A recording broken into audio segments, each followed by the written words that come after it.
MD cat का next जो topic है हमारा इस चैप्टर का, उसका नाम है बच्चों कॉम्पटन इफेक्ट। कॉम्पटन इफेक्ट में याद रखिएगा इसका दूसरा नाम है कॉम्पटन स्कैटरिंग। इसका दूसरा नाम बच्चों क्या है? कॉम्पटन स्कैटरिंग भी इसको बोला जाता है।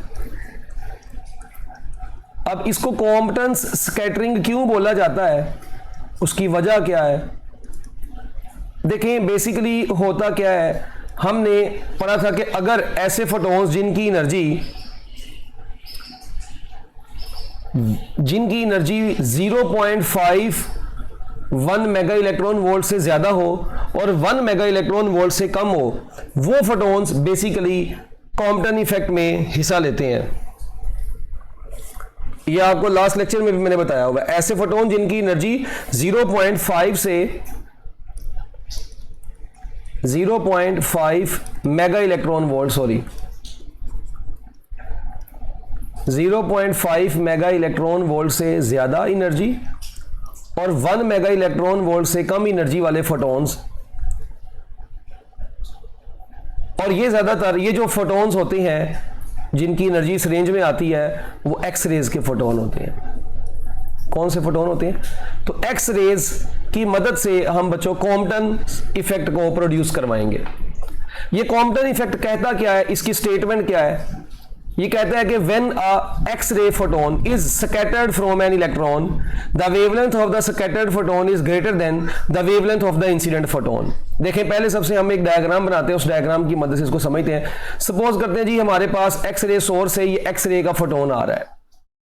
ये एक्स रे का फोटोन आके बच्चों एक कार्बन टारगेट के साथ या ग्रेफाइट के टारगेट के साथ आके कार्बन या ग्रेफाइट टारगेट से टकराया। अब इसके अंदर जो इलेक्ट्रॉन होते हैं वो लूजली बाउंड होते हैं। तो बच्चों जब ये आके इस टारगेट से टकराता है तो टकराने के बाद एक तो इस टारगेट के अंदर से जो इलेक्ट्रॉन है ये उसके अंदर से इलेक्ट्रॉन को बाहर निकलवाता है।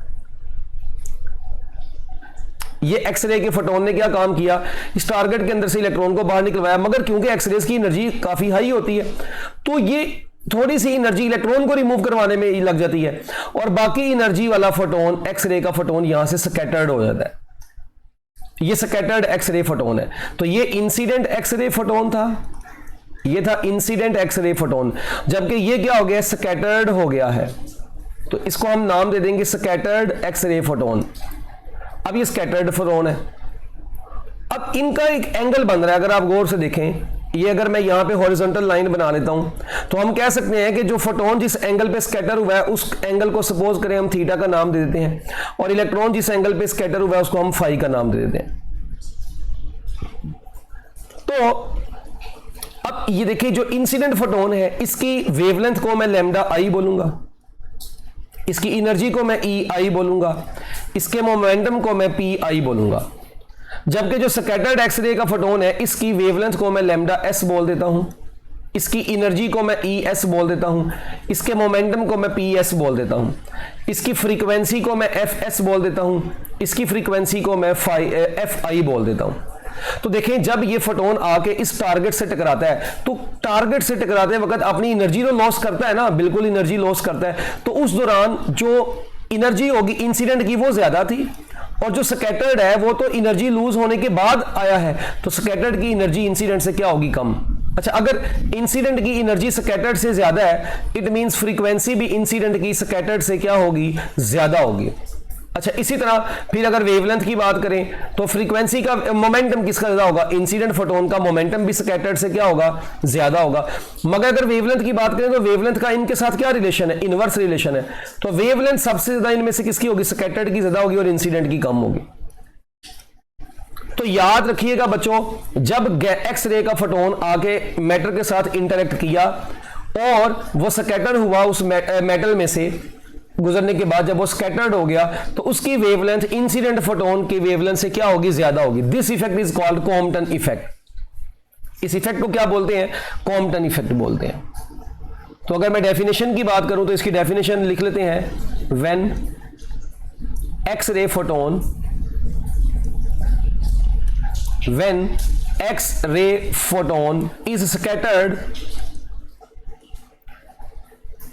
when X-ray photon is scattered from an electron, यानी इलेक्ट्रॉन को रिलीज करवाने के बाद जब वो स्कैटर हो गया वहां से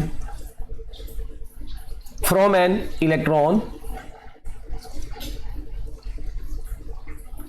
the wavelength of scattered X-rays,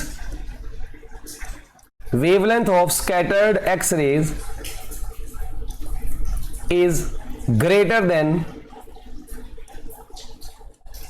wavelength of incident X-ray, incident X ray. ये जो इफेक्ट है बच्चों, this effect is called Compton effect. इस इफेक्ट का नाम क्या है? कॉम्पटन इफेक्ट है। अगर अब हम इस डायग्राम के ऊपर, ये जो हमने डायग्राम पढ़ी है, by applying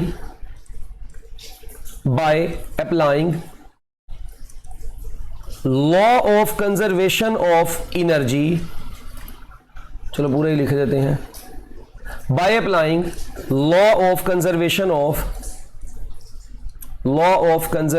of energy and momentum, हम लोग बच्चों इसके ऊपर law of conservation of energy and momentum जब अप्लाई करते हैं, तो law of conservation of energy and momentum apply करने के बाद हमें यहां पे एक रिलेशन मिलता है, delta lambda is equal to H over M not C 1 minus cos of theta.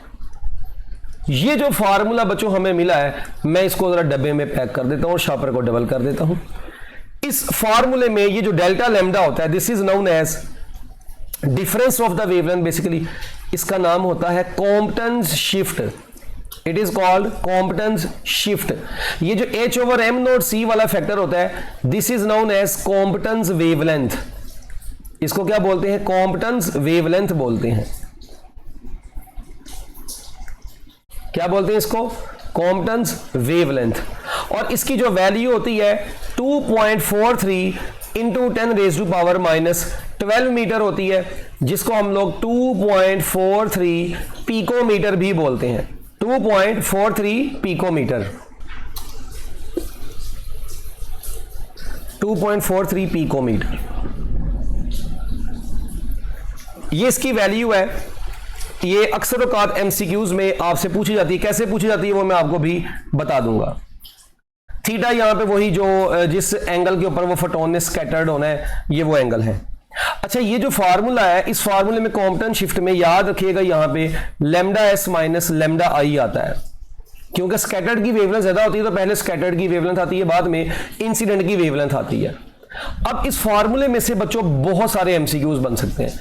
अच्छा, एक तो बात ये होगी कि हम इस फार्मूले को ऐसे भी लिख सकते हैं, lambda S minus lambda I is equal to H over M not C और साथ में 1 माइनस कॉज ऑफ थीटा। हम इस फार्मूले को ऐसे भी लिख सकते हैं। हाँ, अब यहां से अब लैम्डा एस निकालना है तो ये लैम्डा आई उधर जाके प्लस भी हो जाएगा, तो lambda S is equal to lambda I H plus H over M not C 1 minus cos of theta. खैर वो भी जब हम न्यूमेरिकल करते हैं उसमें देख भी लेते हैं। अच्छा, अब यहां पर बच्चों एक बड़ी इंपॉर्टेंट चीज है, इसमें ना ये जो फार्मूला आपने पढ़ा है, इस फार्मूले में डिफरेंट किस्म के केसेस बन सकते हैं। पहला केस मैं कहता हूं कि अगर ये थीटा 0 डिग्री का हो, मैं कहता हूं यार नहीं, अगर ये थीटा कितने डिग्री का हो, 60 डिग्री का हो। फिर मैं कहता हूं यार अगर ये थीटा 90 डिग्री का हो, और अगर मैं आपसे कहता हूं कि यार ये थीटा 180 डिग्री हो, अगर ये एंगल्स हो तो इन एंगल्स के ऊपर डेल्टा लैम्डा की वैल्यूज क्या क्या होंगी। हम क्या काम करते हैं, सबसे पहले हम थीटा को 0 डिग्री पुट करते हैं। जब हम थीटा को 0 डिग्री पुट करेंगे तो delta lambda is equal to cos 0 1 होता है, cos 0 क्या होता है 1, तो h over m not c 1 minus 1 0, तो ये पूरी चीज 0 आ जाएगी। Delta lambda will be 0 when theta is equal to 0 degree. इसी तरह अगर मैं यहां पर थीटा को 60 डिग्री पुट करता हूं तो delta lambda is equal to h over m not c 1 minus cos 60 degree. बच्चों ये जो cos 60 डिग्री होता है ये 1/2 होता है, तो h over m not c 1 minus 1/2, LCM लेंगे तो वो 1/2 ही आएगा, तो आपका आंसर बनेगा h over 2m not c। यानी कि अब h over m not c, ये जो h over m not c होता है ये तो कॉम्पटन वेवलेंथ होता है, 2.43 पिकोमीटर होता है। जब हम इसको 2 पे डिवाइड कर देते हैं तो आंसर 1.21 अप्रोक्सीमेटली 1.21 पिकोमीटर आता है। इसका मतलब है कि 60 डिग्री के ऊपर ये जो कॉम्पटन शिफ्ट होता है ये half of the Compton wavelength के बराबर आता है। किसके बराबर आता है? हाफ ऑफ कॉम्पटन वेवलेंथ के बराबर आता है।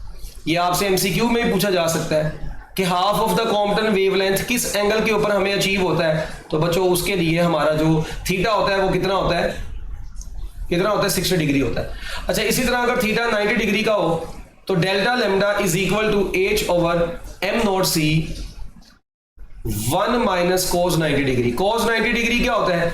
0 होता है। तो हमारे पास आंसर आ गया h over m not c। h over m not c जो है ये तो कॉम्पटन वेवलेंथ के ही बराबर है। इसका मतलब है कि किस एंगल के ऊपर कॉम्पटन शिफ्ट और कॉम्पटन वेवलेंथ एक दूसरे के इक्वल हो जाते हैं, तो वो एंगल है बच्चों 90 डिग्री।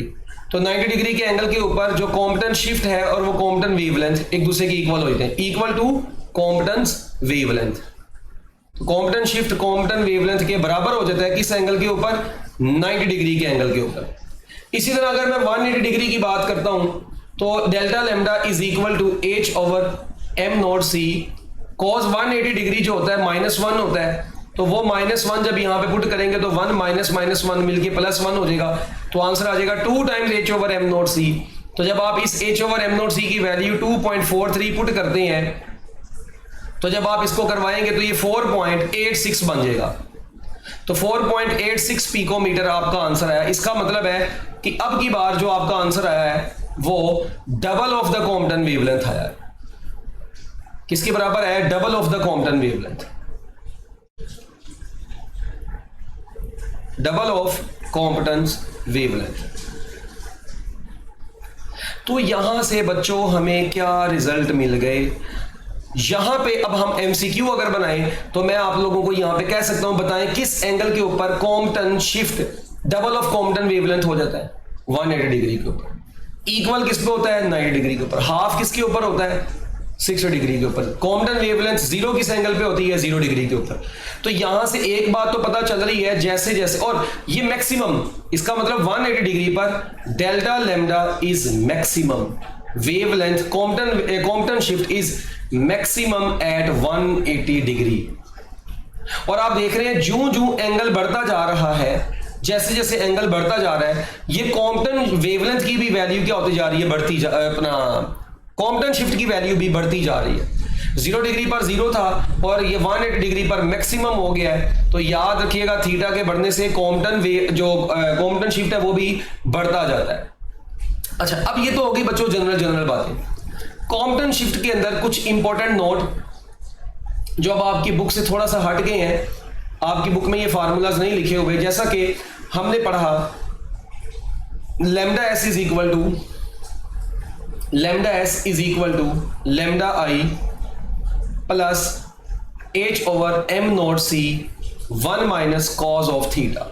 यही फार्मूला हम पढ़ते हैं ना। अच्छा, अगर मैं बच्चों इस फार्मूले में यूं कर दूं, लेमडा की जगह पे मैं इसको अगर इन टर्म्स ऑफ फ्रीक्वेंसी लिखना चाहूं अगर इस फार्मूले को, तो इन टर्म्स ऑफ फ्रीक्वेंसी लिखने के लिए फ्रीक्वेंसी का फार्मूला आप लोगों को पता है, f is equal to c over lambda, या बल्कि हम ये कहते हैं c is equal to f lambda होता है ना। c इज इक्वल टू क्या होता है? f lambda. तो यहां से लेमडा किसके बराबर आएगा? लेमडा बराबर आ जाएगा बच्चों c ओवर f के। लेमडा किसके बराबर आएगा? c over f। तो जब हम यहां पे पुट करते हैं लेमडा की जगह पे c ओवर f, तो ये बन जाएगा c over F S is equal to c over F I plus h over m not c 1 minus cos of theta. अब यहां पर अगर मैं ये c को कट कर दूं, तो ऐसे तो मैं कट नहीं कर सकता क्योंकि ये इसमें ऐड हो रहा है। मैं क्या काम करता हूं, c से डिवाइड कर देता हूं दोनों साइडों पे। जब मैं दोनों साइडों पर c से डिवाइड कर दूंगा तो c over c F S is equal to c over c F I plus h over m not c से मल्टीप्लाई करवाएंगे c square 1 minus cos of theta बन गया। तो अब जब हम इसको कैलकुलेट कर लेंगे तो ये c से कट गया, ये c इस c से डाई हो गया, तो हमारे पास 1 over frequency of scattered photon is equal to 1 over frequency of incident photon plus h over m not c square 1 minus cos of theta. ये आ गया। अब एक फार्मूला हमारे पास स्कैटर्ड फोटोन की वेवलेंथ निकालने का ये था, एक फार्मूला हमारे पास और आया है फ्रीक्वेंसी की इन टर्म्स में, और अगर मैं इसी फार्मूले को एनर्जी के इन टर्म्स में निकालना चाहूं, एनर्जी की इन टर्म्स में कैसे निकालते हैं, तो देखिए एनर्जी का जो फार्मूला होता है E इज इक्वल टू होता है HF। तो अगर मैं फ्रीक्वेंसी की जगह पे फ्रीक्वेंसी निकालूं तो ये बराबर आ जाएगा E ओवर H। किसके बराबर आ जाएगा? E over H।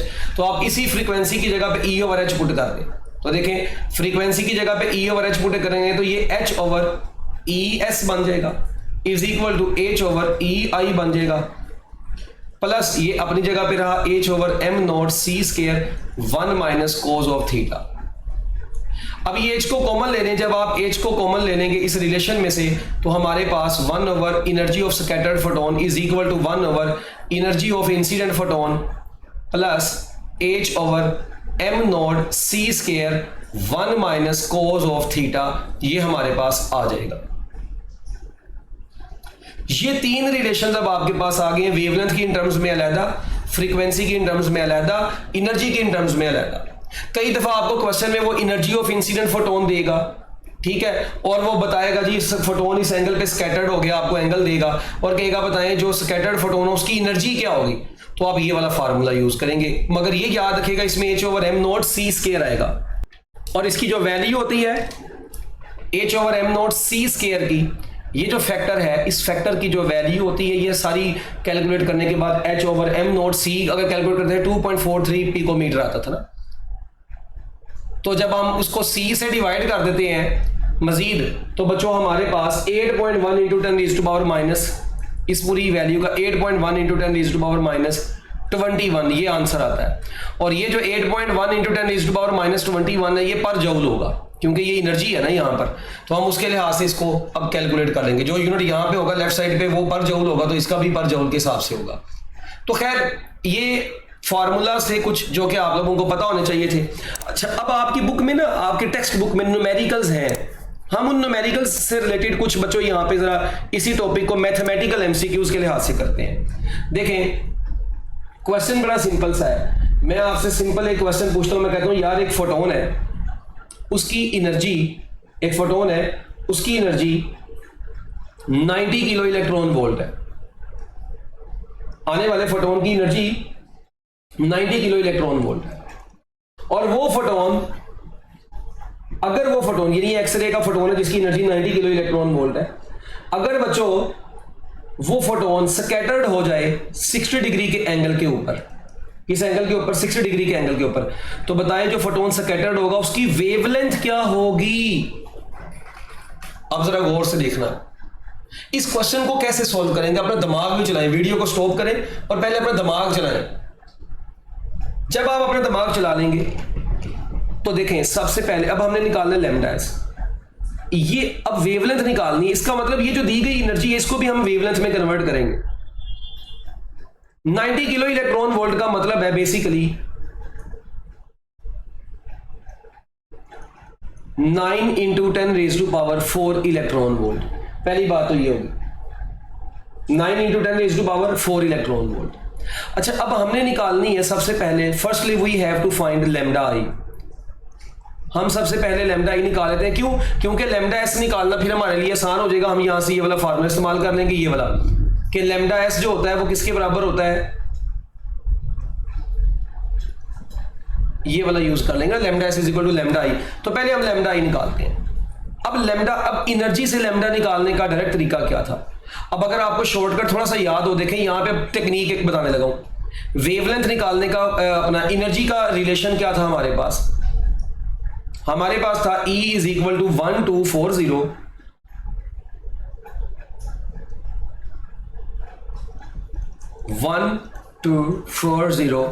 Into 10 raise to power -9, और वेवलेंथ यहां पर थी नैनोमीटर में, और हमारे पास जो आंसर आएगा वो इलेक्ट्रॉन वोल्ट में आएगा, हमने ये पढ़ा था।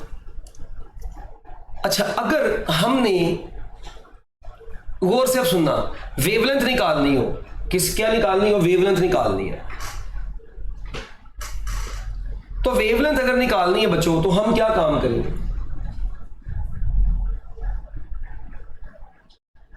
हम लैम्डा को उधर ले जाएंगे, ई को इधर ले आएंगे। अच्छा एक काम करते हैं, देखें अब सुनना बड़े गौर से, lambda is equal to 1240 divided by energy, ठीक है जी, और ये एनर्जी भी इलेक्ट्रॉन वोल्ट में हो और ऊपर भी इलेक्ट्रॉन वोल्ट है। ये वेवलेंथ निकालने का क्या ये फार्मूला बन सकता है? मगर याद रखिएगा यहां पे जो वेवलेंथ निकलेगी वो नैनोमीटर में निकलेगी। जी बताएं क्या ये बन सकता है, पॉसिबल है ये फार्मूला? यहां से हमारे वेवलेंथ का आंसर नैनोमीटर में निकलेगा और शर्त ये है कि जो हमारी ये एनर्जी है ये इलेक्ट्रॉन वोल्ट में हमने पुट करनी है। चलिए हम एक काम करके देखते हैं, ये शॉर्टकट लगा के देखते हैं। लैम्डा आई निकालते हैं, lambda I 1240 divided by energy कितनी है 9 × 10⁴, और यहां से हमारे पास आंसर आएगा नैनोमीटर में। अच्छा अब देखें 9 × 10⁴ है 1240, क्या मैं इस 1240 को 12.4 × 10⁻² लिख सकता हूं? अगर लिख सकता हूं तो इसको फिर मैं 9 × 10⁻⁴ यहीं पे रहने देता हूं। ये 2 - 2, ये 2 - 4 ऊपर जाके यहां पे बचेगा 10⁻², ऐसा ही है। और ये 12.4 को जब मैं 9 पे डिवाइड करता हूं तो 12.4 को 9 पे डिवाइड करने से क्या आंसर आता है? ये देखें 12.4 को जब आपने 9 पे डिवाइड करना है कितना आंसर आएगा अप्रोक्सीमेटली? 12.4 को अगर मैं 12 ही कंसीडर करता हूं तो 12 को जब आप 9 पे डिवाइड करते हैं तो 3 चौके 12, 3 दिया 9, ये 4/3 बचेगा। ये 4.4/3 कह लें। अच्छा 4/3, 4/3 कितना होगा? 1.2 समथिंग आ जाएगा किसी भी तरह। अच्छा यानी इसका आंसर 1 क्या होगा? मैं कहता हूं जी अप्रोक्सीमेटली लेट्स सपोज ये 1.3 के करीब आ जाए। देखिए अगर आप इसको मजीद भी थोड़ा सा और टेक्निकली करना चाहते हैं ना, देखो 12.4 डिवाइडेड बाय 9 है, ठीक है। आप देखें जब इसको कट करेंगे 3 पे तो 3 3 9 और ये 4.1 समथिंग बनेगा। अब 4.1 अप्रोक्सीमेटली 12.5 जब आप 12.4 को डिवाइड करिए 9 पे, यानी ये यहाँ पे 1 से थोड़ा सा आगे आंसर आ रहा होगा, यहाँ पे 1 से थोड़ा सा आगे आंसर आ रहा होगा। अब 4/3 कितना होता है? वैसे ही 4/3, अब ये तो आप लोगों को छोटी छोटी चीजें तो आपको पता होनी चाहिए। 4/3 1.33 होता है और ये 4.1 है, इसका मतलब 1.33 से थोड़ा सा ज्यादा आएगा। क्या ख्याल है? ऐसा ही है। तो मैं इसको कहता हूं जी लेट्स सपोज ये आ गया जी 1.34 कह लो, चलो तो ये लो जी वहां मैं यहाँ पे 1.34 × 10⁻² नैनोमीटर लिख देता हूं। अब नैनो -9 होता है, -9 में जब ये हम ऐड कर देंगे -2 तो माइनस कितना बन जाएगा? -10 -11 बन जाएगा। तो ये बन जाएगा 1.34 × 10⁻11 मीटर। पीको में कन्वर्ट करने के लिए मैं इसी को 13.4 पिकोमीटर भी लिख सकता हूं। अब यार ये तो चीजें आप लोगों को पता होनी चाहिए ना, इतनी की तो कैलकुलेशन आपको आनी चाहिए। अच्छा खैर, अब हमारे पास ये रफली ये आंसर आ गया तकरीबन। अब देखें इसको हम कैलकुलेटर के बगैर कर रहे हैं। अब आप कहते हैं पेपर में इतना टाइम कैसे लगेगा? भाई आप प्रैक्टिस करते नहीं, आप बहुत आसानी से कर सकेंगे। आपने चूज द बेस्ट आंसर, आपने जो ऑप्शन है वो अच्छे तरीके से चूज करनी है और ऑप्शंस में गैप होगा। अब देखें, अब यहां पे लैम्डा एस बराबर होता है lambda I plus H/m0c 1 - cos of theta. मैं तो आपको समझाने के लिए कैलकुलेशंस कर रहा हूं ना, मतलब थोड़ा डिटेल में। अगर मैं इनको करूं मैं 1 मिनट के अंदर बहुत आसानी से इसको सॉल्व कर सकता हूं। अच्छा अब लैम्डा आई हमारे पास ये आया है 13.4 प्लस, अब देखें थीटा 60 डिग्री है। 60 डिग्री के ऊपर आपको अगर पता हो 60 डिग्री के ऊपर कॉम्पटन शिफ्ट कॉम्पटन वेवलेंथ का हाफ आती थी और वो हाफ की वैल्यू आप डायरेक्ट याद रखते थे, वो 1.21 थी अगर आपको याद हो। अब देखिए मैंने वो यहां पे पूरा सॉल्व नहीं किया, मैंने जो ऊपर शॉर्टकट बनाया था उसी के मुताबिक 60 डिग्री के ऊपर कॉम्पटन शिफ्ट कॉम्पटन वेवलेंथ का हाफ आती थी। तो वो 1.21 बनती थी, तो 13.4 प्लस 1.21, अब 13 में एक ऐड करें तो कितना बनता है, 14 बनता है, यानी कि ये राउंड अबाउट 14 समथिंग आएगा। इसको हम अप्रोक्सीमेटली अगर 15 पिकोमीटर भी बोल दें तो हमारा कुछ नहीं बिगड़ने लगा, 14 समथिंग आएगा। तो अब ऑप्शन में अगर तो 14 समथिंग ही लिखा है तो वही आंसर होगा, मगर ये नहीं वो करेगा कि 14 समथिंग लिख के आगे पूरे 15 भी लिख देगा, क्योंकि ये लेंथी कैलकुलेशन वाले सवाल जो होते हैं उनमें वो आपसे ऐसी बात नहीं पूछेगा। तो अप्रोक्सीमेटली 15 मीटर आपके पास आ गया, तो ये आपकी बुक का ही एक न्यूमेरिकल था जिसको हमने विदाउट कैलकुलेटर सॉल्व कर लिया। अच्छा, इसके बाद एक और आपसे मैं क्वेश्चन पूछता हूं इसी तरह का, एक और इसी तरह से सवाल है, बड़ा छोटा सा। अगर हमारे पास एक फोटोन की वेवलेंथ, इंसिडेंट फोटोन की वेवलेंथ, अब मैं आपको डायरेक्ट फोटोन की वेवलेंथ दे देता हूं। मैं आपसे कहता हूं यार एक इंसिडेंट फोटोन की वेवलेंथ है 22 पिकोमीटर, ठीक है, और वो फोटोन स्कैटर्ड हो गया है 60 डिग्री के एंगल के ऊपर। किस एंगल के ऊपर? 60 डिग्री के एंगल के ऊपर।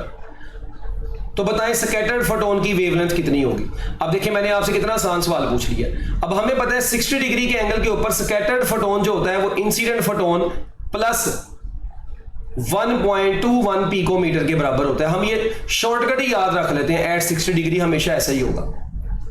अच्छा, तो बस अब बात खत्म होगी। लैम्डा आई 22 है, तो 22 पिकोमीटर प्लस 1.21 पिकोमीटर, तो जब आप इसको अप्रोक्सीमेटली लिखेंगे तो ये कितना बन जाएगा, 22 प्लस 1 कितना बन जाएगा, 23.21 पिकोमीटर, जिसको हम अप्रोक्सीमेटली 23 पिकोमीटर भी लिख सकते हैं, या 23.2 पिकोमीटर। तो ये आपके पास आंसर आ गया। तो अब कुछ एमसीक्यूज ऐसे होते हैं बच्चों जिनको आपको सोल्व करने के लिए ना सिर्फ टेक्निक चाहिए होती है। अब आपको ये फार्मूला देखें, आप पेपर में बैठे हो, आपको ये फार्मूला भी लिखने की जरूरत नहीं है। आपको पता है 60 डिग्री के ऊपर जो आंसर आना है वो हाफ ऑफ द कॉम्पटेंट वेवलेंथ आना है, और लैम्डा एस निकालना है तो लैम्डा आई उसमें ऐड हो जाना है। तो 22 को 1.2 में ऐड करेंगे तो आप इसको सोल्व किए बगैर, लिखे बगैर भी आप आंसर लगा सकते हैं। ये एमसीक्यू वो था जो हाफ मिनट से भी पहले सोल्व होने वाला था। तो पेपर में कई दफा ऐसा होता है, एमसीक्यू कुछ ऐसे भी होते हैं जो हाफ मिनट से पहले सोल्व होने होते हैं। ठीक हो गया बच्चों? तो इस तरीके से आप लोग बहुत आसानी से अपनी कैलकुलेशन को सोल्व कर सकते हैं। अब थोड़ी सी बात को हम आगे लेके चलते हैं। कॉम्पिटेंस इफेक्ट के बाद हमारे पास नेक्स्ट टॉपिक जो आता है वो है पेयर प्रोडक्शन का। पेयर प्रोडक्शन,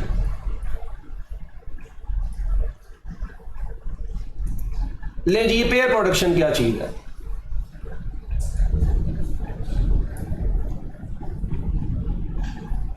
जब भी किसी भी कोई भी गैमा रे फोटोन इंटरैक्ट करता है किसी हैवी न्यूक्लियस के साथ, तो बच्चों वो गैमा रे का फोटोन डिसइंटीग्रेट हो जाता है इलेक्ट्रॉन पॉजिट्रॉन पेयर में। इस अमल को हम क्या बोलते थे? पेयर प्रोडक्शन बोलते थे। जब भी वेरी हाई एनर्जी का फोटोन, वेरी हाई एनर्जी का फोटोन, वो वेरी हाई एनर्जी किसकी है जी? गैमा रे फोटोन,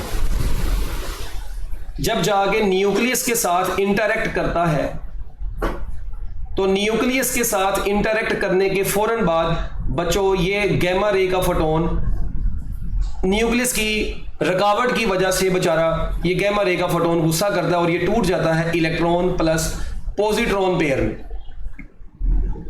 ये ई के ऊपर नेगेटिव का साइन इलेक्ट्रॉन को शो करेगा, ई के ऊपर पॉजिटिव का साइन पॉजिट्रॉन को शो करेगा। तो ये इलेक्ट्रॉन पॉजिट्रॉन पेयर में कन्वर्ट हो गया। This process is known as pair production. और इसमें अगर मैं इसकी इक्वेशन लिखना चाहूं तो बड़े अच्छे तरीके से मैं इसकी इक्वेशन लिख सकता हूं कि गैमा रे का फोटोन था और बच्चों ये कन्वर्ट हुआ है किसमें? इलेक्ट्रॉन प्लस पॉजिट्रॉन में। Gamma ray photon is converted into electron positron pair. यानी कि गैमा रे बेसिकली क्या थी? एनर्जी थी। ये क्या है? एनर्जी है। जबकि ये क्या है? इलेक्ट्रॉन पॉजिट्रॉन, ये पार्टिकल्स हैं, ये मैटर है, ये मैस है। ठीक है, इसका मतलब इस रिलेशन में क्या हो रहा है? पेयर प्रोडक्शन में एनर्जी कन्वर्ट इनटू मैस।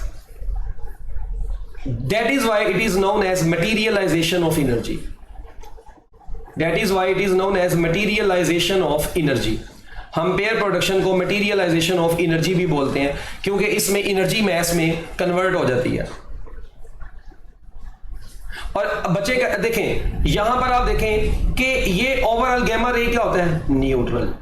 तो ओवरऑल ये इलेक्ट्रॉन और पॉजिट्रॉन भी मिलके क्या हो जाएंगे, न्यूट्रल। तो इसीलिए ये दो बनते हैं, एक नहीं बना। ये टू क्यों प्रोड्यूस हुए हैं, टू प्रोड्यूस होते हैं, यानी ये दो प्रोड्यूस क्यों होते हैं, to produce to conserve law of conservation of charge. क्योंकि लेफ्ट साइड न्यूट्रल थी तो राइट साइड भी तो न्यूट्रल होनी चाहिए ना, law of conservation of charge यही कहेगा ना। तो to conserve law of conservation of charge, ये दो प्रोड्यूस होते हैं। और फिर पेयर प्रोडक्शन के बारे में एक और बड़ी इंपॉर्टेंट चीज कि पेयर प्रोडक्शन उसी वक्त अगर होती है जब कोई वेरी हाई एनर्जी वाला फोटोन जाके किसी न्यूक्लियस से टकराता है। Pair production can not take place in vacuum, can not take place in vacuum.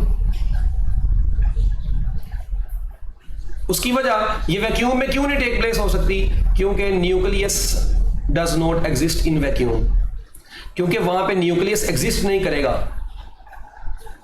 तो जहां पे जब उसकी इंटरेक्शन के लिए कोई पार्ट उसको न्यूक्लियस से नहीं मिलेगा तो उसने टूटना ही है। उसके बाद बच्चों बड़ी इंपॉर्टेंट चीज, ये जो हम लोग अभी पेयर प्रोडक्शन के अंदर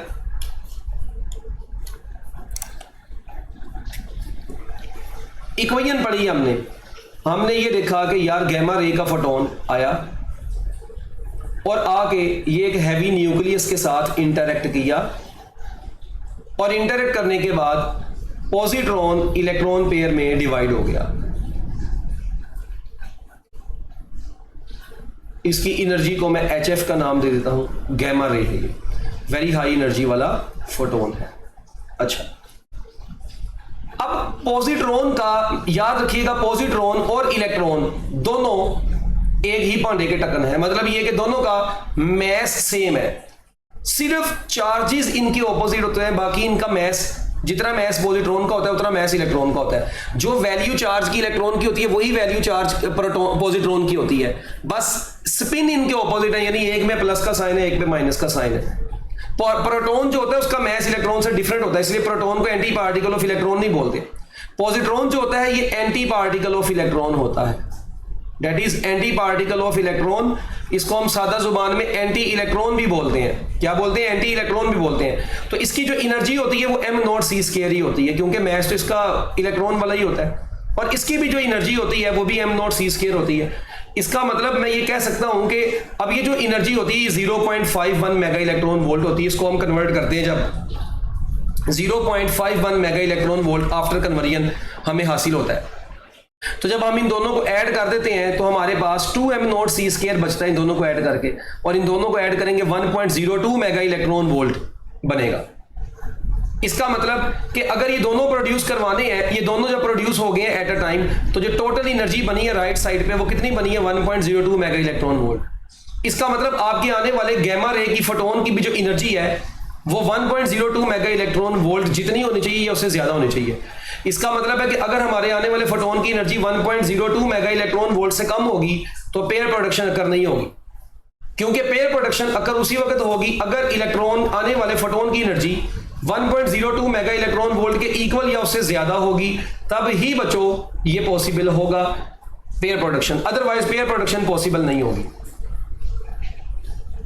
अच्छा, और अगर अब देखें, इसका मतलब मैं यहां पे एक इक्वेशन अगर बनाना चाहूं जनरली, तो मैं यहां पे एक इक्वेशन बना सकता हूं, आने वाले फोटोन की एनर्जी 2m0c² में भी कन्वर्ट होती है। और उसके बाद बच्चों क्या ये जब ये बन जाते हैं तो ये मूव भी तो करते हैं, तो kinetic energy of positron plus kinetic energy of electron, this equation is known as PP equation, pair production equation.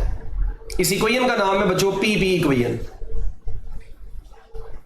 इस इक्वेशन में अब देखें, अगर तो हमारे आने वाले फोटोन की एनर्जी 1.02 है, यानी यहां पे स्केयर है, यानी कि सिर्फ और सिर्फ अगर फोटोन की एनर्जी 1.02 मेगा इलेक्ट्रॉन वोल्ट है, इसका मतलब ये होगा कि हमारे जो फोटोन की एनर्जी है वो जस्ट 2m0c² आ रही है। तो उस वक्त काइनेटिक एनर्जी ऑफ पॉजिट्रॉन और काइनेटिक एनर्जी ऑफ इलेक्ट्रॉन ये दोनों ही क्या है, जीरो है। पॉजिट्रॉन और इलेक्ट्रॉन की काइनेटिक एनर्जी उस वक्त जीरो है। और अगर फोटोन की एनर्जी 1.02 मेगा इलेक्ट्रॉन वोल्ट से क्या है, ज्यादा है, इसका मतलब है कि अब हमारे पास एम नॉट सी स्केयर के साथ साथ इनकी काइनेटिक एनर्जीज आएंगी और ये जीरो नहीं होंगी। अब क्या ख्याल है? तो ये जो हमने इक्वेशन ऊपर लिखी है, ये इक्वेशन उस वक्त बनती है अगर फोटोन की एनर्जी 1.02 से ज्यादा है। तो बच्चों ये फोटो पेयर प्रोडक्शन की छोटी छोटी बातें थी जहां से एमसीक्यूज बन जाते होते हैं। तो minimum energy of photon required for the pair production. तो फाइनली हम कुछ बातें लिख लेते हैं। मिनिमम एनर्जी कितनी है, मैक्सिमम तो जितनी मर्जी हो सकती है ना। अगर सपोज करें 1.2 से ज्यादा होगी तो बच्चों 1.02 तो इसमें कन्वर्ट होगी, बाकी उनके इनमें डिवाइड हो जाएगी इलेक्ट्रॉन और पॉजिट्रॉन की काइनेटिक एनर्जी में। So minimum energy of photon, minimum energy of photon required वो कितनी है? अगर हम इसको जॉल में देखें तो 6.38 इंटू 10⁻⁻14 जॉल भी बनती है। और अगर मैं इसको मेगा इलेक्ट्रॉन वोल्ट में देखूं तो 1.02 मेगा इलेक्ट्रॉन वोल्ट बनती है। इसी तरह बच्चों अगर मैं आपसे एनर्जी की बजाय या फ्रीक्वेंसी पूछ लेता हूं, the minimum frequency of the photon required, energy की जगह पे आपसे फोटोन की फ्रीक्वेंसी भी पूछी जा सकती है। तो बच्चों फ्रीक्वेंसी जो होती है वो आपको पता है, एनर्जी को फ्रीक्वेंसी में कन्वर्ट कर लें, सॉल्व कर लें, 2.47 इंटू 10⁻20 हर्ट्ज आएगा। इसको आप सॉल्व कर सकते हैं। और अगर मैं आप लोगों से पूछता हूं फिर मैक्सिमम वेवलेंथ कितनी होगी, तो बच्चों मैक्सिमम वेवलेंथ का फार्मूला जो होगी वो 1.21 इंटू 10⁻⁻12 मीटर होगी, या जिसको हम 1.21 पिकोमीटर भी बोल सकते हैं। तो ये वैल्यूज हैं जो कि आप लोगों ने पेयर प्रोडक्शन के लिए जुबानी याद रखनी है कि मिनिमम वैल्यू ऑफ एनर्जी कितनी है, मिनिमम वैल्यू ऑफ फ्रीक्वेंसी कितनी है। तो अगर फ्रीक्वेंसी और एनर्जी मिनिमम है तो वेवलेंथ क्या होगी? मैक्सिमम होगी। अब इसके बाद बच्चों पेयर प्रोडक्शन का जो रिवर्स प्रोसेस है, पेयर प्रोडक्शन का जो रिवर्स प्रोसेस है, पेयर प्रोडक्शन के रिवर्स प्रोसेस को हम बोलते हैं एनिहिलेशन ऑफ मैटर। क्या नाम देते हैं इसको? पेयर प्रोडक्शन के इनवर्स प्रोसेस को हम एनिहिलेशन ऑफ मैटर का नाम देते हैं।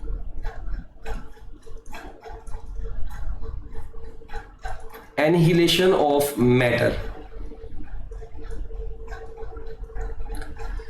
एनिहिलेशन ऑफ मैटर के दौरान बच्चों क्या होता है, जब भी ये देखें इलेक्ट्रॉन एंड प्रोटॉन, क्या इलेक्ट्रॉन एंड पॉजिट्रॉन क्या है? एंटी पार्टिकल्स है। इलेक्ट्रॉन एंड पॉजिट्रॉन क्या है? Anti particle. तो इसमें क्या होता है, जब भी कोई पार्टिकल और एंटी पार्टिकल कंबाइन होता है तो वो दोनों एक दूसरे को डिस्ट्रॉय करते हैं और बदले में गामा रेज का फोटोन। जब भी when a particle and it's anti particle combine with each other,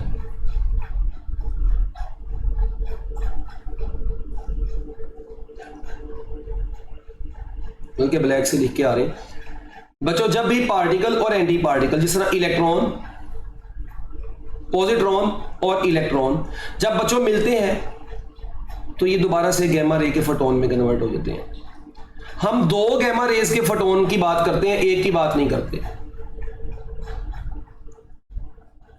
उसकी वजह यह है कि हम दो क्यों लिखते हैं? हम टू लिखते हैं to conserve law of conservation of momentum,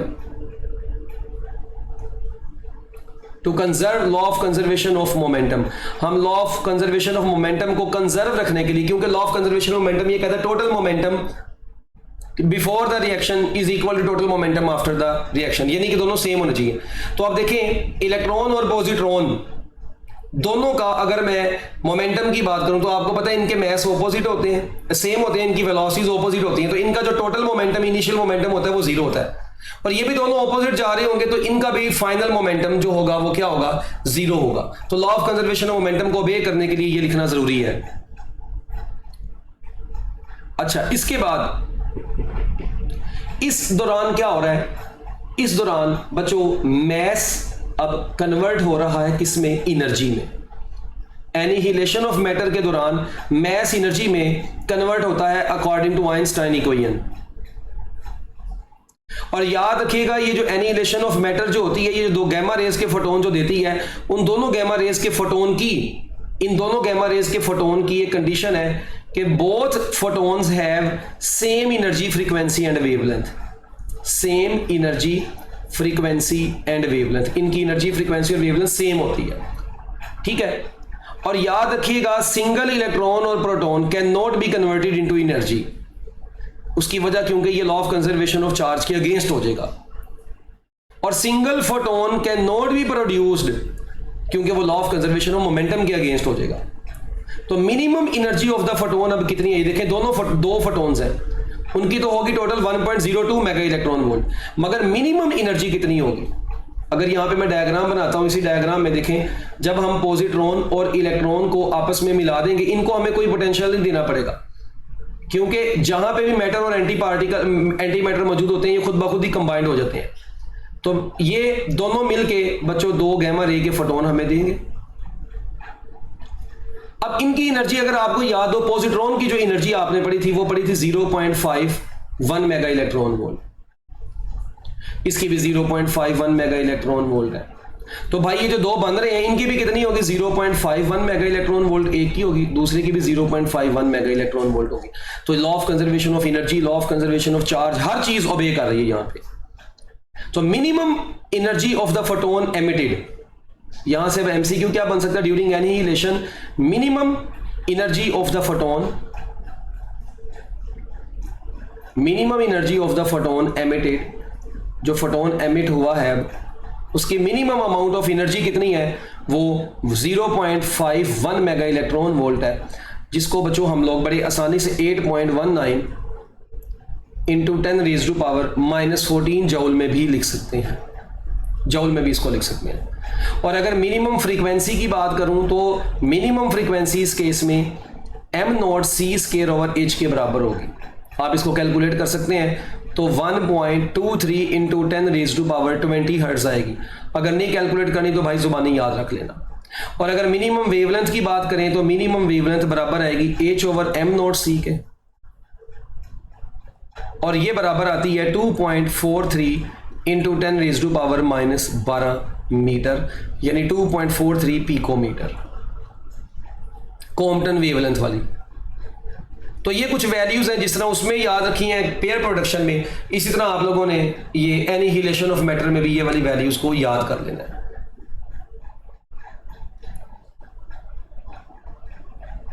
okay बच्चों, याद रखिएगा जो एग्जिस्टेंस ऑफ एंटी पार्टिकल जो थी, ये सबसे पहले जिस बंदे ने 1928 में की थी उसका नाम था डिराक, DIRAC, आपकी बुक में लिखा हुआ है। और पॉजिट्रॉन को जो एंटी पार्टिकल ऑफ इलेक्ट्रॉन है उसको डिस्कवर किया था सबसे पहले कार्ल एंडरसन ने 1932 में फ्रॉम कॉस्मिक रेडिएशंस। आपकी बुक की लाइन है, बुक में इंफॉर्मेशन है, ये आप लोगों ने बुक से पढ़ लेनी है। अच्छा, अब इससे रिलेटेड ना बच्चों एक आप लोगों से क्वेश्चन पूछते हैं, छोटा सा बड़ा सिंपल सा क्वेश्चन है। मैं कहता हूं यार 2 फोटोन है, ठीक है जी, वो प्रोड्यूस हुए हैं जब इलेक्ट्रॉन पॉजिट्रॉन एनिहिलेट हुए हैं, और उनकी रेस्ट मैस एनर्जी आपको दे दी गई है 0.51 इलेक्ट्रॉन वोल्ट। अच्छा, ये जो आपने निकाली है ना, ये जो मैंने चीज लिखी है, ये बल्कि यही मैंने आपसे क्वेश्चन पूछना था, यही चीज है, ये आपकी बुक में न्यूमेरिकल नंबर 19.7 में से निकाली गई है। 19.7 न्यूमेरिकल के अंदर से ये चीज निकाली गई है। आप अगर अपनी किताब को गौर से देखेंगे तो आपको ये चीज वहां पर नजर आएगी।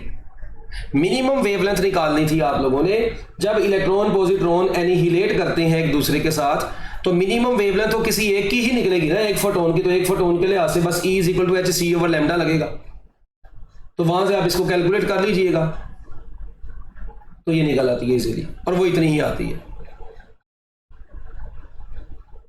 तो खैर, ये अगर नहीं भी करनी तो आप जुबानी याद रख लें इसको, कोई इतनी परेशानी वाली बात नहीं है। इसके बाद ना बच्चों डी ब्रोगली, ये कई लोग कहते हैं कि एमडी कैट के सिलेबस में शामिल है, कई लोग कहते हैं नहीं है, तो हम क्यों ऐसे पंगे में पड़े, हम इसको थोड़ा बहुत हल्का फुल्का टच कर लेते हैं ताकि फिर भी हमें पेपर में बैठ के कोई परेशानी ना हो अगर डी ब्रोगली वेवलेंथ से रिलेटेड सवाल आ जाए। उसकी वजह यह है कि देखिए आपने जो मोमेंटम का फार्मूला पढ़ा था P = h/λ, फोटोन के मोमेंटम का, यहां से अगर मैं लैम्डा निकालूं वो h/p आता है, और P = mv होता है, तो लैम्डा = h/mv आ गया। तो डी ब्रोगली हाइपोथेसिस क्या कहता था, बेसिकली डी ब्रोगली हाइपोथेसिस बच्चों डी ब्रोगली हाइपोथेसिस ये कहता है बेसिकली कि एवरी मूविंग पार्टिकल, इस दुनिया में every moving particle has a wave associated with it. Every moving particle has a wave associated with it. क्योंकि हर मूविंग पार्टिकल का मैस होगा और उसकी वेलोसिटी होगी और उसकी जो वेवलेंथ है उसको कैलकुलेट किया जाता है इस फार्मूले से h/mv से। h यहां पे प्लैंक्स कांस्टेंट, m यहां पे पार्टिकल का मैस है, v उसकी स्पीड है। अब इस फार्मूले से रिलेटेड बच्चों अगर मैं बातें करूं तो अगर मैं यहां से कहूं कि अगर v कांस्टेंट हो तो अगर v कांस्टेंट होगा तो लैम्डा का मैस के साथ इनवर्स रिलेशन बनेगा। इसी तरह अगर मैं इस रिलेशन में ये कह दूं कि अगर दो पार्टिकल्स हैं उनका मैस कांस्टेंट है, या अगर पार्टिकल का मैस कांस्टेंट होगा तो वेवलेंथ का स्पीड के साथ इनवर्स रिलेशन होगा। और मैं यहां से ये भी कह सकता हूं ratio of the wavelengths is equal to inverse ratio of the masses, और इधर से मैं कह सकता हूं ratio of the wavelengths is equal to inverse ratio of the speeds. फिर अगर मैं यहां से वेवलेंथ्स की ही रेशियो निकालना चाहूं तो मैं λ1/λ2 इज इक्वल टू m2/m1, अगर दोनों ही कांस्टेंट ना हो तो v2/v1, मैं ये भी फार्मूला एक बना सकता हूं। तो ये डिफरेंट फार्मूलाज हैं जिनको हम लोग अप्लाई कर सकते हैं और इनसे रिलेटेड काफी एमसीक्यूज कर सकते हैं, वो भी हम देखते भी हैं आगे। अच्छा, लैम्डा का एक फार्मूला आपने ये पढ़ लिया, लैम्डा का एक और फार्मूला भी है। Lambda is equal to h/mv में हम ये कह सकते हैं h/√2m इंटू काइनेटिक एनर्जी, क्योंकि चैप्टर नंबर 4 फर्स्ट ईयर का आप जब पढ़ेंगे तो आप पढ़ेंगे kinetic energy is equal to p²/2m first year में। तो p² जो मोमेंटम का स्केयर होता है वो बराबर होता है 2 mass into kinetic energy. Kinetic energy को मैं E बोल देता हूं, तो बच्चों मोमेंटम किसके बराबर आ जाएगा, √2m इंटू काइनेटिक एनर्जी आ गया। तो ये काइनेटिक एनर्जी का ये मोमेंटम की जगह पे ये pmv मोमेंटम ही होता है, तो मैं मोमेंटम की जगह पे ये लिख सकता हूं। और फिर हम इस फार्मूले को यूं भी लिख सकते हैं, in case of charge particle ये जो काइनेटिक एनर्जी होती है ये ev के बराबर होती है और ये v पोटेंशियल डिफरेंस होता है। क्या ख्याल है? तो हम इसको E की जगह पे Q भी लिख सकते हैं, QV भी लिख सकते हैं, या हम इसको क्या लिख सकते हैं, lambda is equal to h/√2m Q into V। V क्या है, बार बार बता रहा हूं, पोटेंशियल डिफरेंस है। तो अब ये सारे फार्मूलाज भी बच्चों बन गए, देखो लैम्डा का एक ये भी बन गया, एक वो भी बन गया, एक हमने ऊपर भी पढ़ लिया। अब यहां से भी, अब इस रिलेशन से भी हमको साफ पता चल रहा है क्या, कि अगर मैस कांस्टेंट हो तो वेवलेंथ का, पार्टिकल की वेवलेंथ का अंडर रूट काइनेटिक एनर्जी के साथ इनवर्स रिलेशन बनेगा, और अगर काइनेटिक एनर्जी कांस्टेंट हो तो पार्टिकल की वेवलेंथ का अंडर रूट मैस के साथ इनवर्स रिलेशन बन रहा है।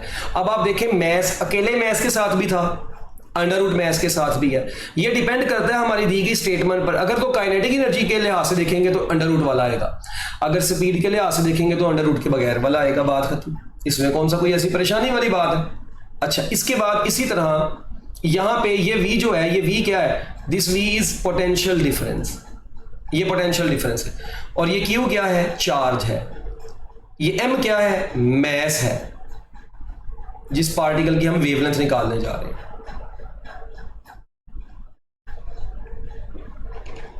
अच्छा, फिर अभी इनसे रिलेटेड एमसीक्यूज करवाऊंगा, फिर इसके बाद हम इधर एक और फार्मूला भी बना सकते हैं। देखें, ये जो फार्मूला था ना EV वाला, ये फार्मूले को एक्सप्लेन किया था वो अपने आप लोगों ने पढ़ा था डेविसन एंड जर्मर एक्सपेरिमेंट। तो डेविसन एंड जर्मर एक्सपेरिमेंट जो था उसमें आप लोग ये चीजें पढ़ चुके हैं, ठीक हो गया। वहां से हमने इलेक्ट्रॉन की वेवलेंथ निकाली थी। खैर, lambda is equal to h/√2m kinetic energy का ये जो आपने फार्मूला पढ़ा है ना, इसको हम मजीद भी अभी ओपन कर सकते हैं, इसको एक और इन टर्म्स में भी हम देख सकते हैं। अगर आपको थर्मोडायनामिक्स याद हो तो इन थर्मोडायनामिक्स आप क्या काम करते हैं, थर्मोडायनामिक्स में हम ये पढ़ते थे average kinetic energy is equal to 3kT/2।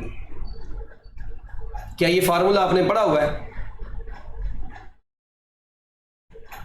T is equal to 2/3K average kinetic energy, तो average kinetic energy is equal to 3kT/2। तो जब हम यहां पे पुट करेंगे तो 2 से कट जाएगा, तो लैम्डा का जो फार्मूला बचेगा वो क्या बचेगा? तो लैम्डा का फार्मूला बच जाएगा h/√2 तो कट गया ना, तो 3mkt। This k is Boltzmann constant, this k is Boltzmann constant.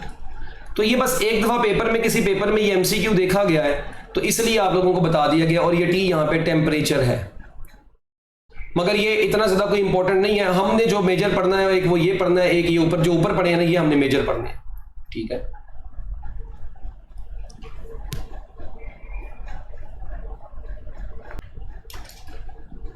हम एमसीक्यूज करते हैं बच्चों कुछ, फिर वहां से आपको आइडिया होगा कि इस टॉपिक में से एमसीक्यूज किस टाइप के आ सकते हैं। क्वेश्चन बड़ा आसान है, गौर से सुनिएगा। अगर मैं आपसे कहता हूं जी हमारे पास अल्फा पार्टिकल है, इलेक्ट्रॉन है, प्रोटॉन है और एक न्यूट्रॉन है, अगर इन चारों पार्टिकल्स की काइनेटिक एनर्जी सेम हो, हैव सेम काइनेटिक एनर्जी, तो कहते हैं बताएं which of the following has shortest wavelength. तो इनमें सबसे कम वेवलेंथ किसकी होगी? अब ऑप्शन में यही 4 ऑप्शन लिखी होनी है। अब आपने कोई फार्मूला नहीं, मतलब ऊपर अभी ऊपर नहीं जाना, आप ये देखें पहले तो मुझे ये बताएं कि ये इधर हमने काइनेटिक एनर्जी की बात कर दी है और वेवलेंथ उसने आपसे पूछ ली है। काइनेटिक एनर्जी अगर सेम हो तो भाई लैम्डा का formula h/√2m into kinetic energy है। वेवलेंथ और काइनेटिक एनर्जी का रिलेशन ही बस ये एक है, इसके अलावा है ही कोई नहीं है। अब उसने बोल दिया काइनेटिक एनर्जी सेम, अगर काइनेटिक एनर्जी सेम है तो वेवलेंथ का अंडर रूट मैस के साथ क्या रिलेशन होगा? इनवर्स रिलेशन होगा। अब जिसका अब वेवलेंथ कम से कम उसी की होगी, वेवलेंथ कम से कम उसकी होगी जिसका मैस इनमें सबसे ज्यादा होगा। इनवर्स रिलेशन है अंडर रूट में। अब मैस इनमें से सबसे ज्यादा किसका होता है? देखिए इलेक्ट्रॉन का आपको पता है वही 9.1 इंटू 10⁻31 kg, प्रोटॉन का 1.67 इंटू 10⁻27 kg, न्यूट्रॉन का प्रोटॉन के इक्वल होता है, बस थोड़ा सा ज्यादा होता है। जबकि अल्फा पार्टिकल का जो मैस है वो प्रोटॉन से 2 गुना होता है, सॉरी 4 गुना होता है। इसका मतलब सबसे ज्यादा मैस अल्फा पार्टिकल का होगा। अल्फा इज मैसिव, तो बच्चों जिसका मैस सबसे ज्यादा होगा उसकी वेवलेंथ भी शॉर्टेस्ट होगी। तो वेवलेंथ इज शॉर्टेस्ट किसके लिए? तो wavelength is shortest for alpha particle. तो लो जी बच्चों, ये इस तरह से आपसे एमसीक्यू पूछे जाएंगे। यानी अगर मैं बात करूं ऑर्डर की तो मैस ऑफ अल्फा सबसे ज्यादा है, उसके बाद मैस ऑफ न्यूट्रॉन आना है, उसके बाद मैस ऑफ प्रोटॉन आना है और सबसे कम मैस इलेक्ट्रॉन का है। तो वेवलेंथ सबसे ज्यादा इलेक्ट्रॉन की होगी, उससे कम प्रोटॉन की, उससे कम न्यूट्रॉन की और सबसे कम वेवलेंथ अल्फा पार्टिकल के लिए होगी। तो आप ये ऑर्डर भी ज़हन में रख सकते हैं और इस ऑर्डर के लिहाज से भी आप लोग एमसीक्यूज को सॉल्व कर सकते हैं। अच्छा, इसी तरह से फिर आपसे मैं एक और क्वेश्चन पूछ लेता हूं। अब देखिए क्वेश्चंस है ना काफी, इसके अंदर से टिपिकल क्वेश्चन बन जाते होते हैं। एक और क्वेश्चन आपसे पूछता हूं, proton and alpha particle are accelerated through same voltage. Proton and alpha particle, question है proton and alpha particle are accelerated through same potential difference. अगर प्रोटॉन और अल्फा पार्टिकल्स को सेम पोटेंशियल डिफरेंस से accelerate करवाया जाए तो ratio of wavelength of proton to the wavelength of alpha particle कितनी होगी? अब आप क्वेश्चन देखें, अब आपसे क्वेश्चन में मैंने बता दिया है पोटेंशियल डिफरेंस सेम। सबसे पहले आपके दिमागों में फार्मूला आना चाहिए, lambda is equal to h divided by under root 2m QV, under root 2m QV, 2MEV था ना, E की जगह पे Q, अच्छा ये आ गया। अब आप देखें उसने बोला है same potential difference. Okay nice, अगर पोटेंशियल डिफरेंस कांस्टेंट है, 2 भी कांस्टेंट है, H भी कांस्टेंट है, तो यहां से एक चीज क्लियर हो गई कि wavelength is inversely proportional to under root mass and charge. अब ये दो चीजें आ रही है तो बस मैं फिर यहां पे एक रिलेशन लिख देता हूं, wavelength of proton to the wavelength of alpha particle will be equal to under root, दोनों के ऊपर ही आएगा, mass of alpha divided by mass of proton into charge of alpha divided by charge of proton। ये बात तो एक done होगी। अब यहां पर आपको एक नोट फिर छोटा सा देते हैं और वो नोट ये है कि जो अल्फा, ये देखें ये हीलियम है ना अल्फा पार्टिकल्स, और ये प्रोटॉन है H11। अब आप जब इन दोनों को कंपेयर करें तो नीचे वाली चीज जो होती है चार्ज नंबर होती है, हमें क्लियर नजर आ रहा है कि चार्ज ऑफ अल्फा जो है वो चार्ज ऑफ प्रोटॉन का डबल है। ऊपर वाली चीज मैस होती है, तो मैस ऑफ अल्फा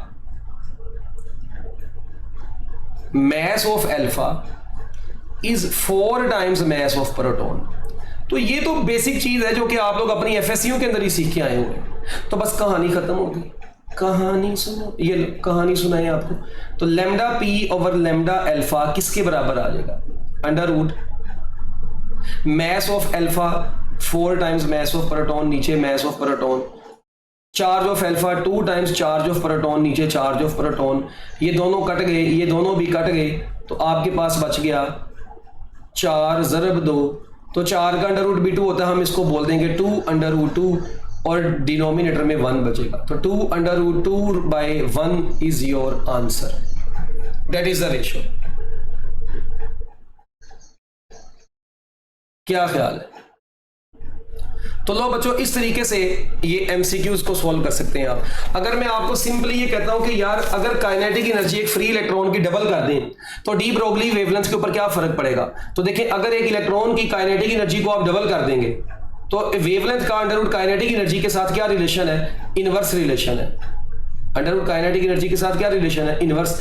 तो देखिए, अगर आप एनर्जी को डबल कर देंगे, क्या कर देंगे? डबल, तो जो वेवलेंथ होगी वो 1 बाय अंडर रूट 2 टाइम्स नहीं हो जाएगी? बिल्कुल ऐसे ही 1 बाय अंडर रूट 2 टाइम्स हो जाएगी। तो ऐसा भी आपसे एमसीक्यू पूछा जा सकता है पेपर में। जरूरी तो नहीं है कि मुश्किल ही आएगा भाई, आसान एमसीक्यू भी पेपर में आ सकते हैं ना, हर वक्त मुश्किल थोड़ी आते हैं।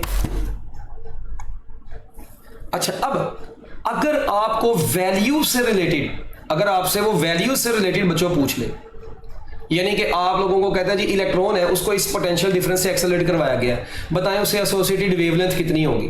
अगर ऐसा क्वेश्चन पूछे, आखिरी बात इसकी मैं अभी बताता हूं आपको, देखिए मेरी बात गौर से सुनना। इधर कुछ शॉर्टकट हैं जो आपको जुबानी याद रखने पड़ेंगे। हम फार्मूला पढ़ते हैं जो lambda is equal to, lambda is equal to H divided by under root 2m/q_v potential difference.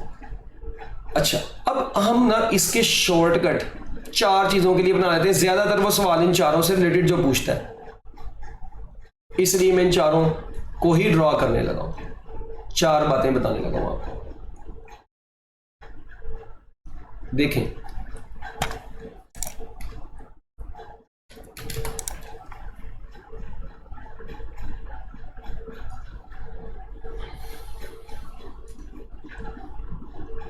सबसे पहले अगर तो हम बात कर लेते हैं इलेक्ट्रॉन की, कि इलेक्ट्रॉन को फलां पोटेंशियल डिफरेंस से एक्सेलरेट करवाया गया, उससे एसोसिएटेड वेवलेंथ कितनी होगी? अगर इलेक्ट्रॉन की जगह पे वो वर्ड प्रोटॉन का लिख दे तो आपको तो मैथ चेंज करना पड़ेगा। अब यहाँ पे अंडर रूट में 1.67 × 10⁻⁻27 को कैसे सॉल्व करोगे? अब अगर वो बात करते हैं ड्यूटेरॉन की, ज्यादातर इन्हीं के पूछता है, और अगर वो बात करते हैं अल्फा पार्टिकल, ड्यूटेरॉन का भी कम पूछता है, प्रोटॉन, इलेक्ट्रॉन और अल्फा का ज्यादा पूछता है। अच्छा, तो इनके बच्चों शॉर्टकट है, बस आप याद रख लें। इलेक्ट्रॉन के केस में अगर आपने वेवलेंथ निकालनी है तो शॉर्टकट ये है कि आप ऊपर 12.27 लिखेंगे और नीचे अंडर रूट पोटेंशियल डिफरेंस और यहाँ पे एंगस्ट्रॉम लिख देंगे, वेवलेंथ एंगस्ट्रॉम में आएगी। ये शॉर्टकट है इसका, बात खत्म। इसके लिए शॉर्टकट है wavelength is equal to 0.286 divided by under root potential difference और साथ में एंगस्ट्रॉम आ जाएगा। इसके लिए शॉर्टकट है lambda is equal to 0.202 divided by under root potential difference और साथ में एंगस्ट्रॉम, और इसके लिए शॉर्टकट है 0.101 divided by under root potential difference into angstrom. जो ज्यादा इंपॉर्टेंट है मैं आपको बता चुका हूं, वो एक अल्फा पार्टिकल का, एक प्रोटॉन का, एक इलेक्ट्रॉन का। फॉर एग्जांपल, अब मैं आपको कहता हूं यार एक इलेक्ट्रॉन है, उसको 4 वोल्ट पोटेंशियल डिफरेंस से एक्सेलरेट करवाया गया, if potential difference applied to the electron is 4 volt, तो बताएं उससे एसोसिएटेड वेवलेंथ कितनी होगी। अब आप पेपर में बैठे हैं, अगर ये आपको शॉर्टकट नहीं पता तो आप तो पहले पर इलेक्ट्रॉन का मैस, चार्ज और फिर पोटेंशियल डिफरेंस और फिर अंडर रूट, फिर तो आप रात लगाएंगे पूरी वहां पे। तो सर नहीं, आपने रात नहीं वहां पे लगानी, आपने ये शॉर्टकट याद रखना है कि हम 12.27 को अंडर रूट 4 से डिवाइड कर देंगे, हमारे पास आंसर आ जाएगा। अंडर रूट 4 होता है 2, तो ये बन जाए, जब इसको 2 से काटेंगे तो 6.13 समथिंग हो रहेगा। तो बच्चों 6.13 समथिंग आपका आंसर होगा, और वो पेपर में आप ऑप्शन को देख के बड़ी आसानी से आंसर लगा सकते हैं। अगर यहां पे भी 4 वोल्ट हो तो सेम, अगर ये 4 वोल्ट होगा तो ये कितना बन जाएगा, 2 आएगा नीचे, तो 0.143 बन जाएगा। इसका यहाँ पे 0.101 बन जाएगा, और यहाँ पे उसको और डिवाइड करके देख लीजिएगा। तो बच्चों इस तरीके से आप लोगों से एमसीक्यूज पूछे जा सकते हैं इस टॉपिक के अंदर से। क्या ख्याल, याद हो जाएंगी बच्चों ऐसी बातें? अच्छा, अब एक और क्वेश्चन आपसे मैं पूछता हूं। अगर मैं आपसे क्वेश्चन ये पूछता हूं कि प्रोटॉन, क्वेश्चन सुनिएगा, proton and alpha particle moving with same velocity, moving with same velocity, बच्चों दोनों सेम वेलोसिटी से मूव कर रहे हैं, तो ratio of wavelength of alpha particle to the wavelength of proton कितनी होगी? अब आप यहां पर पहली बात है घबराएंगे नहीं, ये लिए हमने डब्बा भी बना दिया, भाई घबराने की जरूरत नहीं है। अब आप पहले वर्ड पे गौर करें, उसने सेम वेलोसिटी बोल दी है, और वेवलेंथ का वेलोसिटी के साथ जो आप रिलेशन पढ़ते आए हैं वो सिर्फ एक ही है, lambda is equal to h/mv। अब स्पीड कांस्टेंट है तो लैम्डा का m के साथ इनवर्स रिलेशन आ जाएगा, बात ही खत्म। तो जब इनवर्स रिलेशन आएगा तो wavelength of alpha to the wavelength of proton किसके बराबर आएगी? Mass of proton to the mass of alpha. अब मैस ऑफ प्रोटॉन वैसे रहने दे, अल्फा का मैस जो होता है वो 4 गुना मैस ऑफ प्रोटॉन होता है, तो आपका आंसर आ गया 1:4। कितना आ गया? 1:4। तो लो बच्चों, इस तरीके से आपने इस एमसीक्यू को सॉल्व कर लिया। एक दो बातें हो रहे हैं यहां पर। एक तो पुत्र देखें कि ये जो हमने फार्मूला पढ़ा है, lambda is equal to h divided by under root 2mEv।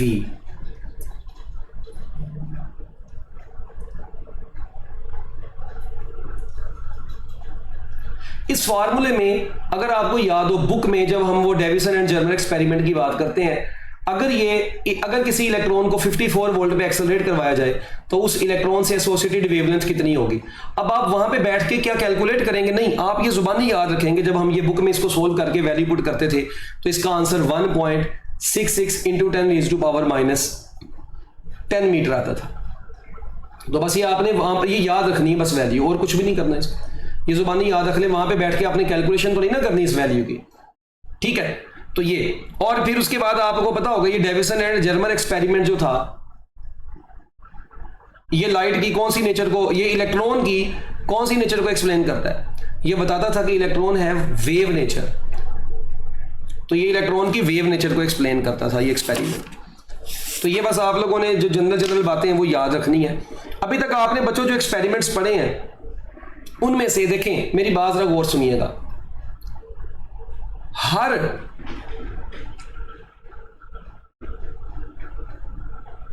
Her particle, light जिस तरह है,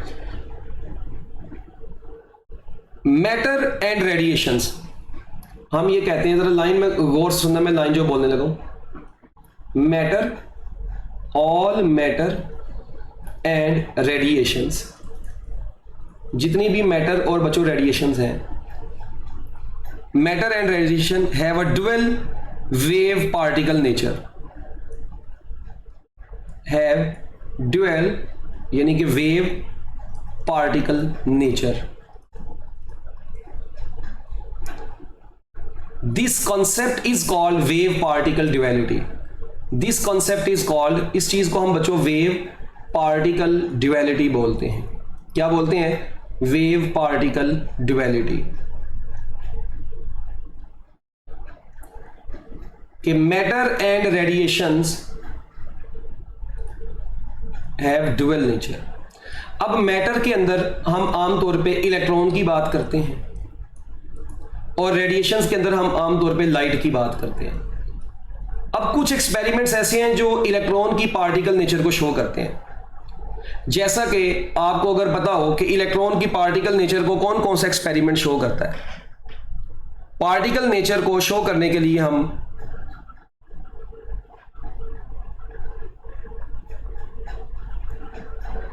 इलेक्ट्रॉन की पार्टिकल नेचर को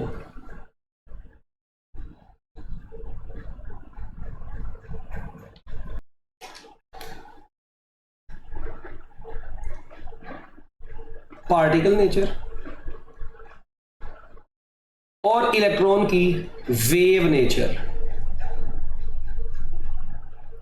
इलेक्ट्रॉन की पार्टिकल नेचर जिस एक्सपेरिमेंट की मदद से हम पढ़ते हैं वो जे थॉमसन का जो एक्सपेरिमेंट था to find E over M of electron.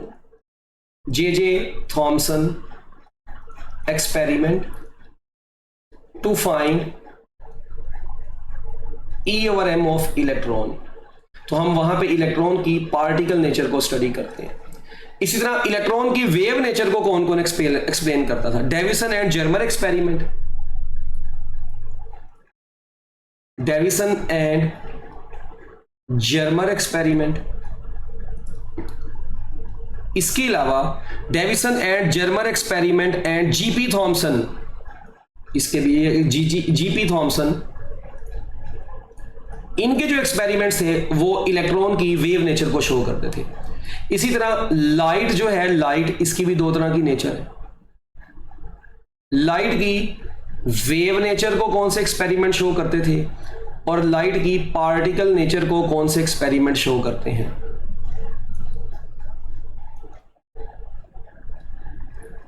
Light की वेव नेचर को एक्सप्लेन करने के लिए कौन सा एक्सपेरिमेंट था? हम पढ़ते आए हैं बचपन में, interference, diffraction, polarisation,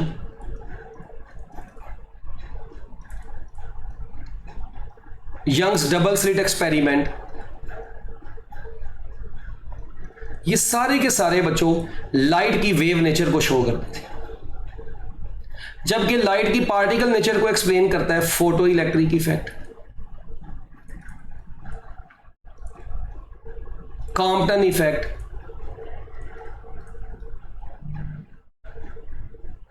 effect, photo electric effect. ये सारे के सारे बच्चों ब्लैक बॉडी रेडिएशन का जो हम एक्सपेरिमेंट करते हैं उसमें भी हम लाइट को पार्टिकल के तौर पे डील करते हैं, ब्लैक बॉडी रेडिएशन का एक्सपेरिमेंट वगैरह। तो ये सारे के सारे बच्चों लाइट को पार्टिकल के तौर पे डील करते हैं। तो ये कुछ एमसीक्यूज के हवाले से बातें थी। अच्छा, इसके अलावा ना आपको आखिर पे वो आप इलेक्ट्रॉन माइक्रोस्कोप पढ़ते थे। जो इलेक्ट्रॉन माइक्रोस्कोप है वो wave nature of the particles की बेस के ऊपर बनाई गई है। किसकी बेस के ऊपर बनाई गई है? Wave nature of the particles की बेस के ऊपर बनाई गई है। और ये दो तरह की होती है, scanning electron microscope, transmission electron microscope. Scanning electron microscope 3 dimensional चीज़ों के लिए होती है और ट्रांसमिशन इलेक्ट्रॉन माइक्रोस्कोप 2 डायमेंशनल के लिए। बाकी इसकी जो रिजॉल्विंग पावर है वो आपने पढ़ी थी, वो 1000 टाइम्स जो है वो इलेक्ट्रॉन माइक्रोस्कोप की रिजॉल्विंग पावर 1000 टाइम्स जो है वो ज़्यादा होती है किसी ऑप्टिकल माइक्रोस्कोप से। उसमें बुक में फिर कुछ वैल्यूज़ लिखी हैं, वो आपने ज़ुबानी याद कर लेनी है। उसके बाद हाइजेनबर्ग अनसर्टेनिटी प्रिंसिपल है, उसकी बस इक्वेशंस जो है वो आप देख लीजिएगा, अदरवाइज कोई इतनी खास जरूरत नहीं है, मगर फिर भी उसको रीड आउट कर लेना क्योंकि आपके जो एमडी कैट का सिलेबस उसमें वाज़ेह नहीं है वो टॉपिक। तो इसलिए बस आप उसको फिर भी रीड कर लीजिएगा। उसकी जो इक्वेशंस है ना कि position and momentum of a particle can not both be measured simultaneously with perfect accuracy. उसके बाद उसकी जो इक्वेशंस हैं, एक थी पोजीशन मोमेंटम अनसर्टेनिटी वाली इक्वेशन, वो इक्वेशन आपने जुबानी बस एक मरतबा, मतलब मैं लिख भी देता हूँ, position momentum uncertainty delta X dot delta P, ठीक है जी। डेल्टा एक्स पोजीशन में अनसर्टेनिटी को शो करता है, डेल्टा पी मोमेंटम में अनसर्टेनिटी को शो करता है, is nearly equal to H, ठीक है। इसी तरह डेल्टा ई एनर्जी की अगर बात करें, delta E dot delta T is nearly equal to H. तो ये थी energy time uncertainty, energy time uncertainty equation, और ये थी बच्चों पोजीशन मोमेंटम अनसर्टेनिटी। तो ये दो आप लोगों को फार्मूलाज जो है ना ये अच्छे तरीके से आने चाहिए। फिर वही आप लोगों ने ये भी पढ़ा, अगर ये तो जाएगा, पोजीशन में अनसर्टेनिटी जितना ज़्यादा होगी मोमेंटम उतना में उतनी कम होगी। यानी कि अगर मैं ये कहता हूं if position is certain momentum is uncertain, inverse relation था ना, तो मोमेंटम इज अनसर्टेन। इसी तरह फिर यहां से जो हम रिलेशन निकालते हैं वो हम ये कहते हैं कि इफ एनर्जी इज सर्टेन, अच्छा उसमें बाकी उल्ट यानी कि अगर पोजीशन अनसर्टेन होगी मोमेंटम सर्टेन होगा। एनर्जी इज सर्टेन, सर्टेन का मतलब जिसमें एरर के बगैर है, तो टाइम इज अनसर्टेन।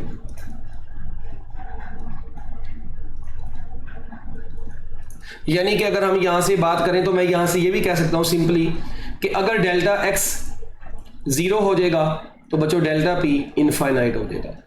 इसी तरह अगर यहां पे डेल्टा ई 0 हो जाएगा तो डेल्टा टी अनडिफाइंड हो जाएगा, और अगर डेल्टा टी 0 होगा डेल्टा ई इन्फिनिटी होगा। और ये position and momentum can not be measured simultaneously with perfect accuracy, ये वो बात थी बस। और पोजीशन में अनसर्टेनिटी मालूम करने के लिए, पोजीशन में अनसर्टेनिटी मालूम करने के लिए हम कहते थे पोजीशन की अनसर्टेनिटी का वेवलेंथ के साथ डायरेक्ट रिलेशन होता है। पोजीशन में अनसर्टेनिटी उतनी कम होगी अगर हम कम वेवलेंथ वाला फोटोन यूज करेंगे, जबकि मोमेंटम में अनसर्टेनिटी का वेवलेंथ के साथ इनवर्स रिलेशन था। तो मोमेंटम में अनसर्टेनिटी उतनी ज्यादा होगी जितना फोटोन की वेवलेंथ कम से कम होगी। तो ये कुछ बातें हैं जो आपकी बुक में लिखी हुई हैं, ये आपने केमिस्ट्री में भी हाइजेनबर्ग अनसर्टेनिटी प्रिंसिपल को पढ़ा हुआ है, तो ये आप लोगों ने बस वैसे ही अपने माइंड में रख लेना। आखिर पे चलते चलते एक शॉर्टकट है बच्चों जो कि बड़ा ही इंपॉर्टेंट है, जिस तरह कि मैंने आपको ये ऊपर बताया भी है अभी 12.27 ये वाला, ये शॉर्टकट आपको बताया ना। तो अगर आप लोगों से मीटर में पूछ ले, यही वाला इलेक्ट्रॉन वाला ना, ये बस ये एक पॉइंट रह गया था। अगर मीटर में पूछेगा तो बच्चों lambda is equal to 12.27 into 10⁻⁻10 potential difference आपको जो भी दिया हुआ है, तो अब आपका आंसर मीटर में आएगा। यानी अगर ये पावर में 10 होगा ना ऊपर, तो यार वही बात है, मीटर वो 1 एंगस्ट्रॉम को ओपन कर दिया बस, तो इन सब में आप 1 एंगस्ट्रॉम को ओपन कर दो तो वो आंसर मीटर में चला जाएगा। तो इसमें परेशान नहीं होना, अगर उसने मीटर में आंसर पूछा भी होगा, आपने एंगस्ट्रॉम में निकाल लिया करना, उसके बाद उसको 10⁻⁻10 से मल्टीप्लाई करवा देना, वो मीटर में चला जाएगा, बात खत्म। ले जी बच्चों, ये था आपका डाउन ऑफ मॉडर्न फिजिक्स का एमडी कैट का चैप्टर। मैं उम्मीद करता हूं कि मैंने काफ़ी बातें आपको क्लास के अंदर यहाँ पे डिस्कस कर दी हैं।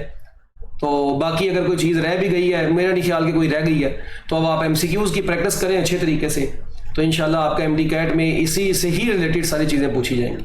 बेस्ट ऑफ लक, अल्लाह हाफिज़।